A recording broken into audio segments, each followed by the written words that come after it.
ప్రతిపక్షం అనేటువంటిది ఎంత తక్కువ మాట్లాడితే అంత బెటర్ మనకి రాష్ట్రంలో. వాళ్ళకి తమ గురించి ఆలోచన తప్ప సమాజం గురించి, ప్రజల అభివృద్ధి గురించి వాళ్ళకి ఏ రోజు మాట్లాడేటువంటి పరిస్థితి లేదు. పరిశ్రమల గురించి మాట్లాడరు, పరిశ్రమల్ని తరిమేస్తారు. వాళ్ళకి ఒకసారి షెడ్యూల్ మా కమిషనర్ గారు తీస్తున్నారు. మార్నింగ్ 6:40కి వాళ్ళది పికప్ అయితే నైట్ 9 o'clockకి మళ్ళీ రిటర్న్ హోటల్కి వచ్చేలాగా వాళ్ళ ప్రోగ్రామ్ డే 1 మా మంత్రులది. రెండో రోజు లాబీలో ఫస్ట్ టు గ్యాదర్ అట్ 7:45కి స్టార్ట్ అయితే ఈవినింగ్ 17 hours 5 o'clockకి మళ్ళీ రిటర్న్ వచ్చారు.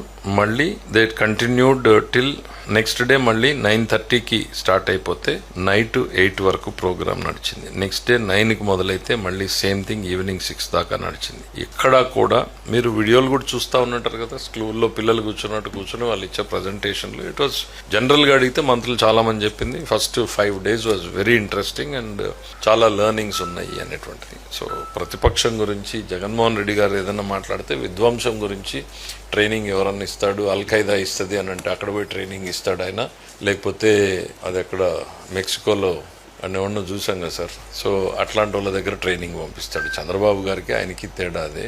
జగన్మోహన్ రెడ్డి గారు పంపించాల్సి వస్తే ఆయన అల్ఖైదా దగ్గరకో ఇంకెక్కడికో పంపిస్తాడు. చంద్రబాబు గారు పంపిస్తే సింగపూర్ పంపిస్తాడు. ఇంకా డెవలప్మెంట్ ఎక్కడ జరుగుతుంటే, ఎక్కడ డెవలప్మెంట్ ఉన్నా అక్కడ నేర్చుకునే ప్రయత్నం తెలుగుదేశం పార్టీ చేస్తుంటుంది.